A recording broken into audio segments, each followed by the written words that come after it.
বছর 19-20 একজন ইলেকট্রিশিয়ান এসেছিল বাড়িতে। ছেলেটা বড় ভদ্র, কেন ফিউজ যাচ্ছে খোঁজে, কারণ সলভ করে, তবেই পারিশ্রমিক নিল। কদিন খুব ব্যস্ত থাকায় বাড়িতে মিষ্টি টিষ্টি কিছুই সেভাবে আনা হয়নি। বললাম, ভাই চা খাবে, চা দিই? ছেলেটি একটু ইতস্তত করে বলল, দিন দিদি, অল্প করে। চা খেতে খেতে গল্প করতে করতে জানতে পারলাম ও উচ্চ মাধ্যমিক পাশ করেছিল, কলেজে ভর্তিও হবে ভেবেছিল। সেই সময় লকডাউন হওয়ায় ওর বাবার ফ্যাক্টরির চাকরিটা চলে যায়। ছোট থেকেই ইলেকট্রিকের কাজকর্মের প্রতি একটা নেশা ছিল অরুণের, তাই একটা দোকানে কাজে জয়েন করেছে। 2 বছরে বেশ শিখেও গেছে। আমিও অবশ্য ওই পরিচিত দোকানেই ফোন করে বাড়ির সমস্যাটা বলেছিলাম। ওরাই কাউকে পাঠিয়ে দিচ্ছি ঠিক করে দেবে বলে আশ্বস্ত করেছিল। ছেলেটা দেখলাম বিস্কুট দুটো খেয়ে নিয়ে চাটা বার 2 চুমুক দিয়ে নামিয়ে রাখলো। আমি ভাবলাম চিনি দিইনি নাকি। নিজের কাপটাতে চুমুক দিয়ে দেখলাম চা তো পারফেক্ট হয়েছে। তখনই একটা পুরনো স্মৃতির চোখের সামনে ভেসে উঠল। আমি তখন কলেজের ফার্স্ট ইয়ারে পড়ি। বাপির এক ক্লাসমেটের বাড়িতে গিয়েছিলাম।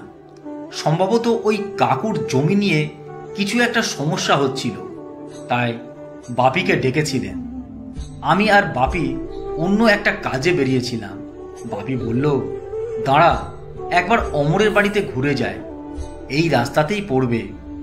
আমরা যেতেই ওই কাকু কাকিমা ব্যতিব্যস্ত হয়ে গিয়েছিলেন, কি করবেন ঠিক করতে পারছিলেন না।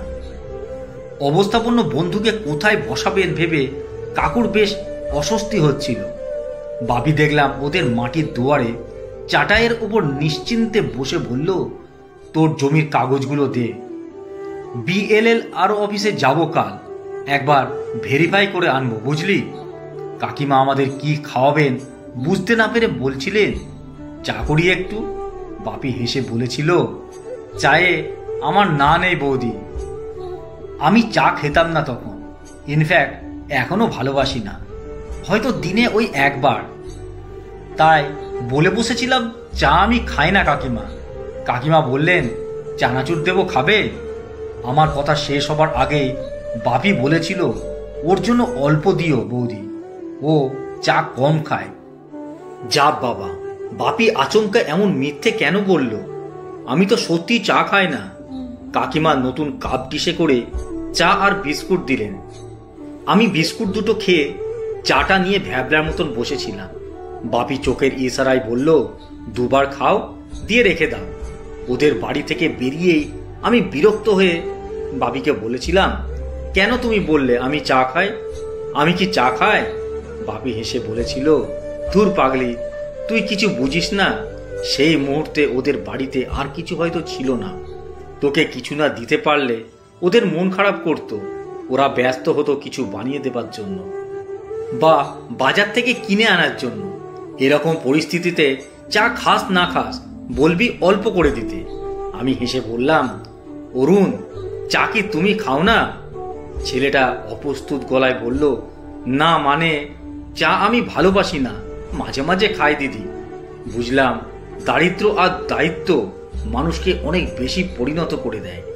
ওর বয়সে আমি কাকিমাকে বলে দিয়েছিলাম চা আমি খাই না, কিন্তু ও কি সুন্দর বলল, অল্প করে দিন। আসলে মানুষ পুঁথিগতভাবে যা শেখে তার থেকে অনেক বেশি শেখে জীবনের পথে চলতে চলতে। না হলে মাত্র 19-20 অরুণ হাতে ইলেকট্রিকের যন্ত্রের ব্যাগ আর কাঁধে সংসারের দায়িত্ব নিয়ে কেমন পরিণত হয়ে গেছে। কত পুরনো কথা মনে রয়ে যায়। আচমকা একই ঘটনার পুনরাবৃত্তি ঘটলে স্মৃতির উজ্জ্বল হয়ে সামনে আসে।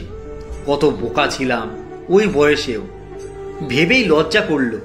ভালো থাকুক অরুণরা, যাদের স্বপ্নগুলো মাঝপথে থেমে গেলেও জীবনটা ওদের কিছুতেই থামতে দেয় না।